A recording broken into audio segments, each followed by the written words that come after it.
And we're going to start with dry skin. So there are a lot of different reasons why the skin will become dry. These are going to be some simple hacks, some simple things you can do at home or check out at home that will help that. So one of the biggest things that we see with dry skin is hard water.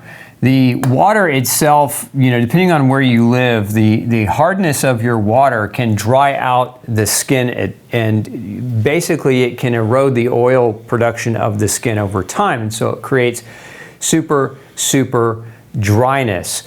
Now, if you are using hard water, meaning you live in a major municipal area where the water's hard, but you're also using heavier soaps, especially soaps that contain SLS, so that's sodium lauryl sulfate, or SDS. These soaping agents will erode the oil on your skin and really dry it out. So you have to be careful. Look at your hair care products, look at your soaps and shampoos, because this can be a culprit, a major culprit for dryness. So again, that hard water can dry it out, and if you're combining that with soaps that contain those foaming agents that pull the oil out of your skin, it's going to leave your skin basically bereft of moisture because the oil barrier is being broken down. And we've also got cold weather and wind that can do it. You can't so much control that, although many people try to stay warm and cozy in the winter months. But cold weather and wind, when you combine this, again, with that hard water and soap, it's a recipe for disaster, so you have to be careful. Now, some people also do excessive showers. And what do I mean by excessive showers? I mean, I know people that have come to see me, they're taking, anywhere from 1 to 3 showers a day, every day, regardless. And that's excessive showering. The body needs to have time for the oil production of the skin, the cells in the skin that produce sebum and oil. It's important. Remember, it's part of what locks in the moisture and creates a barrier from your skin to the external environment. And if you're constantly washing that barrier off with excessive showering, you're going to dry out your skin as well. Now, some people apply moisturizer directly after getting out of the shower, but remember, moisturizers, although they can be helpful and beneficial, they are a vastly far second to your natural skin oils. And so relying solely on excessive moisturization from moisturizers is not the best way to go about this. So excessive showering. Now, some of you may especially some of you who may have like a germophobia type attitude, or you just really feel like you have to be showering every day, or probably cringing right now as I say this, but shower every other day. Or if you're going to shower every day, rinse off without soap, or just soap up your nether regions, but don't soap your entire body every time you get in the shower, because again, that excessive soap is an astringent. It's harsh on the oil, but again, frequent showering can do it too.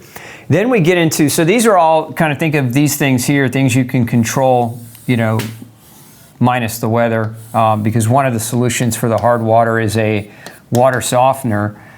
And if you live in a major city, usually the water is super hard. It also depends on what region of the country that you're in.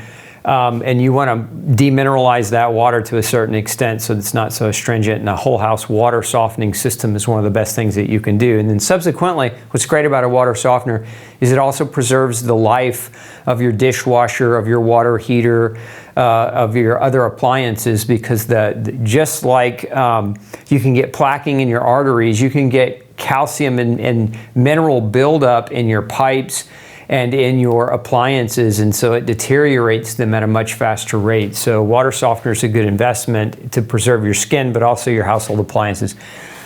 Okay, now down to the nutritional components of dry skin. So these are some of the most common deficiencies I see in practice, where when people have them, they complain of really dry hair, really dry skin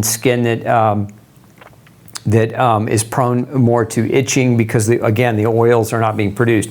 One of them is fat deficiency, and this is super common in people that are gluten sensitive. So if you are gluten sensitive, one of the side effects of gluten sensitivity is fat malabsorption, and so fat deficiency can set in, and this is especially true of the omega-3 fats. being deficient in those fats as well as omega-9 can really dry out the skin. So fat deficiency is high on the list here because you need fat to produce that oil. And where we've really seen this become a problem is in this low-fat, no-fat dietary advice world that we live in. Every cardiologist you visit wants you to eat a low-fat diet. You know, most GPs, general practitioners, and internal medicine doctors, if their focus is on diabetes or heart disease or those risks like metabolic syndrome, a lot of them, they'll tell you eat a low-fat diet, which is probably the worst advice that any doctor could give you. Humans are not designed to survive on a low-fat diet. We need fat. It's an essential nutrient. So not having it will dry out your skin.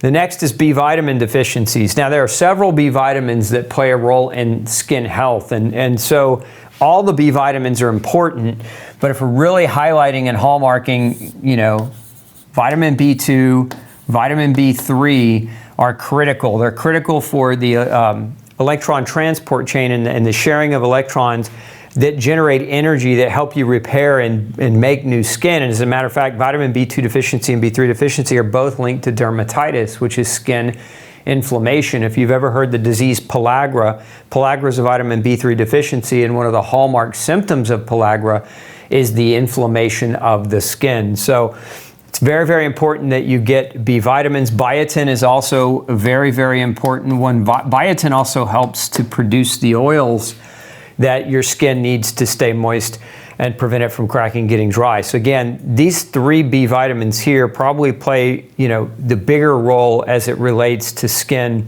But a B complex would be a good idea if you suspect B vitamin deficiency in yourself. So taking the entire array of B vitamins and not just isolating, you know, one or the other.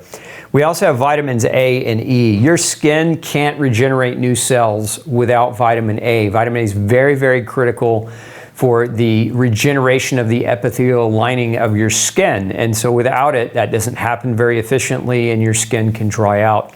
Vitamin E as well. Vitamin E is a skin protectant. It helps to produce the oils. It's actually in the oils of your skin. And a deficiency in vitamin E will also dry it out. Now you can get fat-soluble vitamins by eating fat, right? So you just always think, where do I get vitamins that are fat-soluble? That's A, D, E, and K. You eat foods that are higher in fat. Now, again, another reason why the low-fat diet's not a great idea. And then we have zinc deficiency. And zinc actually plays a role with vitamin A because zinc produces something called RBP, retinol binding protein. Now, retinol is just another term for vitamin A, right? So zinc makes the protein that carries vitamin A throughout your bloodstream into its target tissues. So you want to make sure you have adequate zinc because a zinc deficiency leads to a vitamin A deficiency. You also need zinc and vitamin C, and although not on this list, copper is important too. You need those 3 to make collagen, so to keep your skin nice and elastic and stretchy and moist and, you know, retaining water, you need that collagen.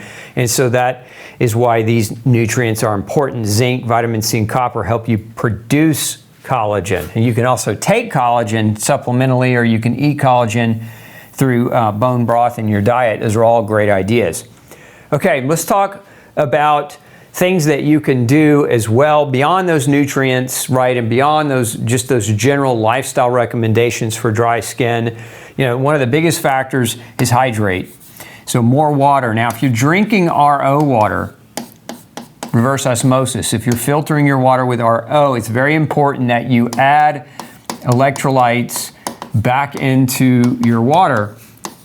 Why? Because when you remove the minerals from the water, you can actually, if you overconsume water to stay hydrated, RO water has no minerals, so it actually can, in a sense, it can start to dehydrate you. So you want to always make sure you add electrolytes back to the water if you're using RO drinking water. And make sure that you drink plenty of it. Dehydration is a top cause of dry skin. So just drinking enough water is you know, advice that you need to take to the bank. Now, these 3 other things here, the shea butter, the jojoba oil, some people pronounce the J's with H's, so it's jojoba oil, or aloe vera gel. These 3 are some of my 3 favorite, or my top favorite moisturizers of the skin. So if your skin's really dry, let's say you are taking that shower and you're like, whatever you say, Dr. Osborne, I'm going to take my showers twice a day, and you're trying to moisturize, these are very good things to moisturize with. Shea butter is a saturated fat, and so it's very thick, and it can basically coat the skin and put a nice barrier down.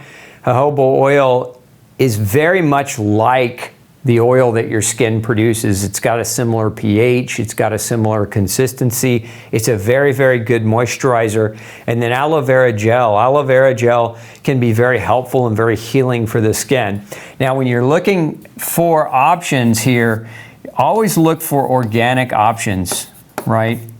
You don't want to smother yourself up in these plant-based oils or products where there's a bunch of pesticide. Remember, because an oil is very, very good at keeping chemicals and toxins in it. It basically, most of these pesticide toxins are fat soluble, so your oils that you might use to apply to your skin to keep them moist, if they're not organic, you could be applying the unwanted pesticide residues from the non-organic growth of those products. And remember, your skin is an organ and it absorbs things directly into your bloodstream, and you want to keep those things out. So there we have it for dry skin.